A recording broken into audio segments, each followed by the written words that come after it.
The Syncretion of Polarization and Extremes, Part 23. Poland. Pole-arization. Transposing emblem by Pawel Awdejuk. One of the most polarizing topics in modern Poland is the question of immigrants and refugees. Should we let them in or not? Naturally, the issue is much more complicated than it seems. Unfortunately, we are in a group of anti-immigrant countries at the moment. This is largely due to the rule of a right-wing populist love and justice party. But this is not the only reason. There is a vocal group of people supporting this position and protesting any decision on accepting outsiders. However, there are also strong advocates for welcoming immigrants. Which side is right? And is this a question of right or wrong at all? Let's take a look at the pros and cons of accepting people from other nations. The main arguments for accepting immigrants are: 1. It's our moral duty to help them. War is terrible, inhuman cataclysm. No one deserves to take a part in such a hellish experience. People who just try to survive, to live another day, victims of such a barbaric catastrophe, should be helped, especially since Poles also needed this help some time ago, and got it. During World War II, thousands of Polish refugees were accepted in Iran, India, Mexico, Africa, and New Zealand. And citizens of these countries were afraid of those waves of aliens as well. But the important thing is, our refugees got help when we need it. 2. We can work. The unemployment rate in Poland today is at record low, and many companies struggle to find good workers, especially in manual labor. Both immigrants and refugees can fill that void and help Polish entrepreneurs operate their companies at optimal capacity.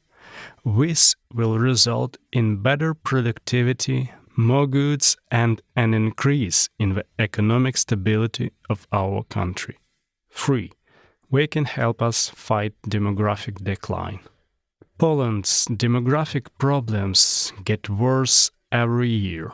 Society is getting older, and there are fewer and fewer working citizens. Government programs designed to stimulate the birth rate have not been very helpful. The broadly advertised 500-plus program, where each family gets 500 zloty monthly for a second child and every one after that, began to fail 2 years after its introduction.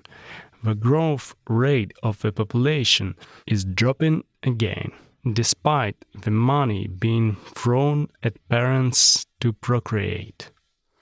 We need fresh blood, and newcomers from outside may prove to be the only answer we have.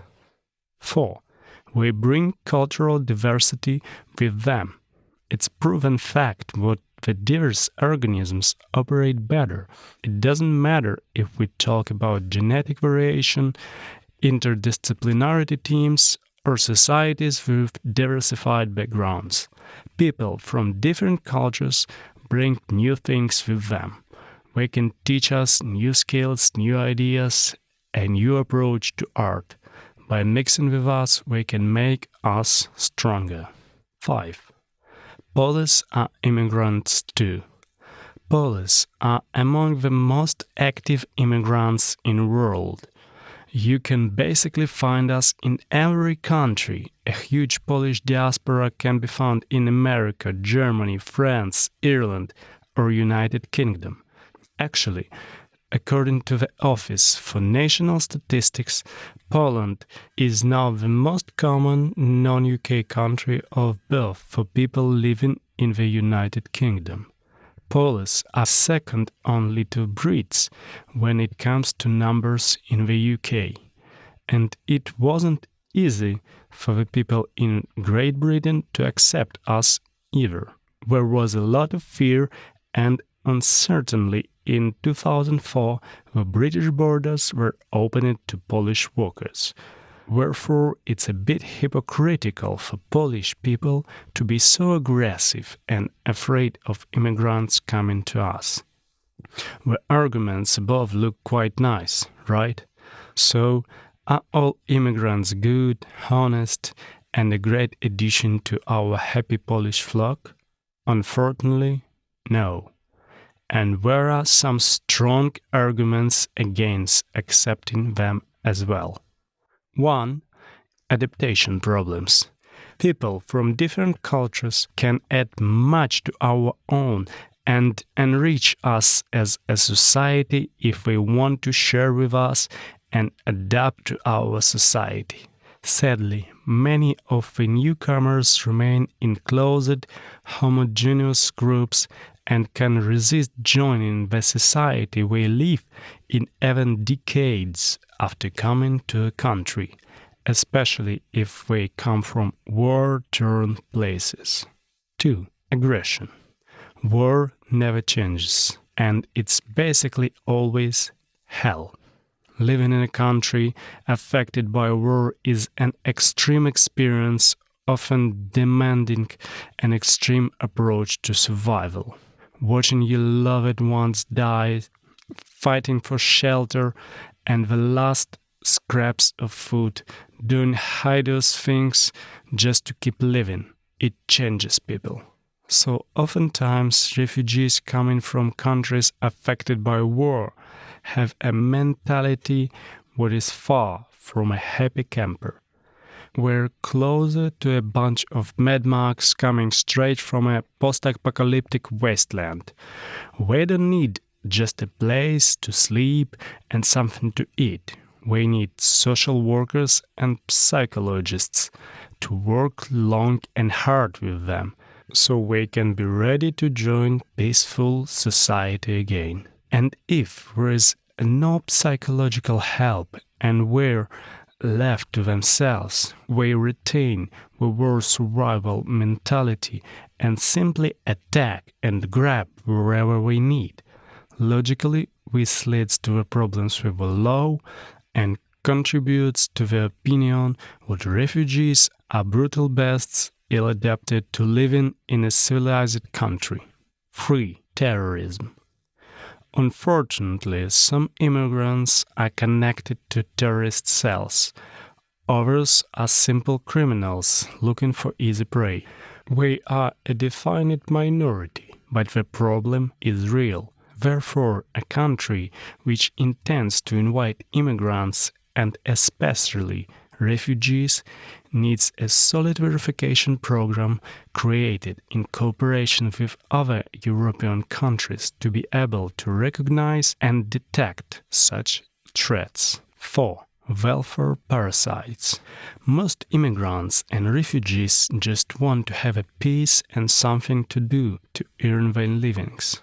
However, there are those who abuse the social welfare system and just want to live off the benefits. It's a worldwide problem, and some of the Poles also have shown the ability to leech the British welfare system for their own gain. Therefore, again, the immigrant and refugees verification, both before accepting new guests and after they have settled in our country, should be well planned and efficient. 5. There are many more shooters than helpers. This issue regards activists more than refugees or immigrants. Many people are vocal supporters of accepting everyone who would like to take refuge in our country. But when asked, okay, will you take one of them under your roof? Will you donate them money to this case? Will you spare some clothes and food? They say no. In some cycles, it is trendy to promote such an attitude, but such a paper supporter is more a part of a problem than the solution, because people allowed blindly into a country with no resources to help them and no idea how to integrate will end up on the street and in ghettos. So, what is the final answer? What should we do? Should we welcome newcomers with open arms or forbid them entry to our country? Both of those extremes are wrong. Of course, we should let them in.